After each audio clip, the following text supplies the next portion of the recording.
Hell, you cool cats and kittens. I'm having some coffee. This video is pretty laid back. It's been a rough night. I don't know if you guys know, but some of you know that I'm from Boaz. I live in Albertville, but I'm from Boaz. My family lives in Boaz. Um, all that. Um, it got really bad late yesterday and last night.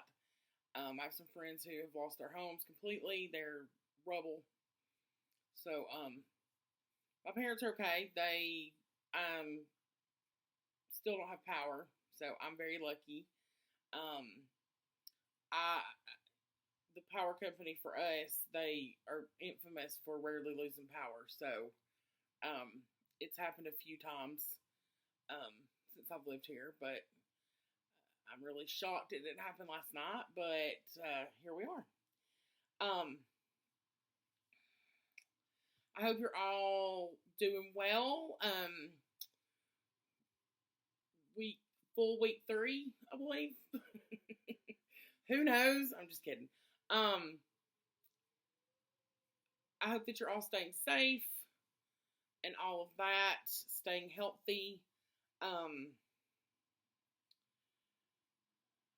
Sorry, I didn't sleep much last night, so I'm terrified of storms. So that was a mess.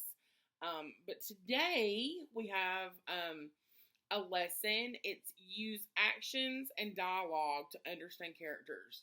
Now, I went into that a little bit in another lesson, just kind of touched on that. We've talked about some of that stuff, some of the characterization. I can't even talk.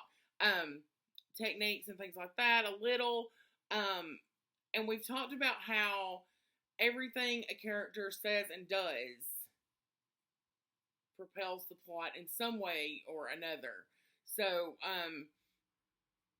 we'll talk about some personal stuff. Like, you guys know, if we're in class and I'm standing up front and we're talking and the class is having personal conversations, you know that if I get really quiet and just stand there, then I'm frustrated, right? You know that I need for you guys to pay attention. Um, you know that I know that with you guys, if I'm talking to you about something and you know you have your tails, if I'm asking you about something and there's certain gestures or reactions that I know pretty definitely if you're guilty or innocent. I think you guys know what I mean by that. We all have ways that we respond or ways that we speak that tell more than just the words we're saying. So, I've got a few examples. I've taken pictures of them on my phone. Um, so here's some examples. Okay. Um, what you'll do is there'll be a sentence, and you will read the sentence, and then it'll ask you based on the sentence how the character in question is feeling. So, basically, there's a few different examples, and I'm going to go through all of those. So, here we go. During dinner, Vondra didn't talk to anyone. Instead, she concentrated on ripping her paper napkin into long, thin strips and rolling those strips into tiny paper napkin balls. Okay.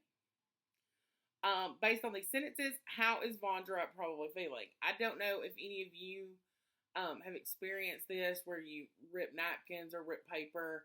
I've seen it in class a couple of times. Um, this is What are these kinds of habits called? For me, I pick my fingernails. It's the weirdest thing. That's why I wear acrylics, is so I don't do that. But these habits are called what? nervous habits. Okay? So, based on these sentences, how is Vondra probably feeling? Uneasy or relieved? Well, and I understand the argument that we don't know Vondra. This could be something she does when she's happy and content. And that may be true. But remember, we also talked about the negativity of stereotypes, but in situations like short stories, stereotypes are helpful to move the story forward. So, not that this is a stereotype, it's more of a generalization, but we can assume that she is nervous or uneasy. So that one would be uneasy, and I think most of you guys would get that one without my help, but that's what I'm here for. Here's another one. When Jing dropped the glue gun, Ryan leaped out of his chair. Can't you watch what you're doing? He said. Based on these sentences, how is Ryan probably feeling? Crabby or uncertain? I think we've all had our days when we're crabby, right?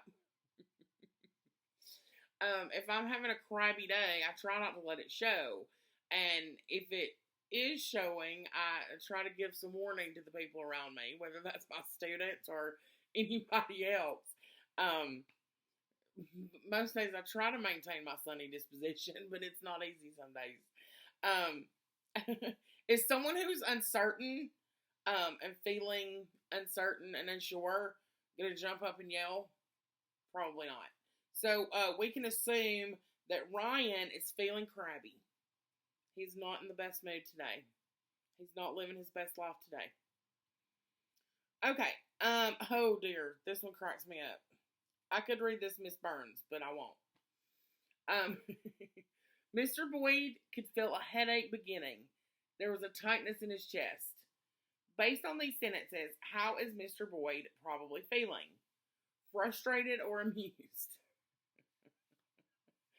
That's so funny. I mean, it's not funny for Mr. Boyd, but you get what I mean. How many times have you guys seen me just kind of have to put my hand to my head because y'all being a mess? I love y'all though. Mr. Boyd is likely frustrated. I think we can all agree on that. I have one more. Read the sentences. Mike lowered his eyes.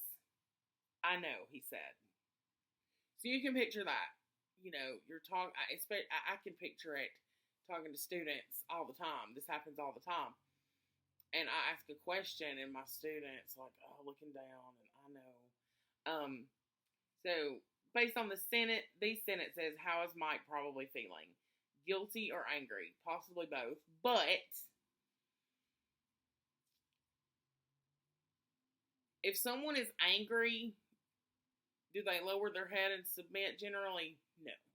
So we can assume that Mike is feeling guilty. And guilty doesn't necessarily mean that you've done something. It just means you feel guilty. You feel responsible. You feel like something you have done has caused a bad outcome. Okay? So, that is what we're working on today. I hope that you guys find it pretty simple. If you have any trouble with any of them, just think it through. You know, we've talked about that, thinking critically. You know, look at both of the answers, because there's only two choices, which is helpful. You can just about, I think that you can look at these and think about yourself and how you react. Excuse me.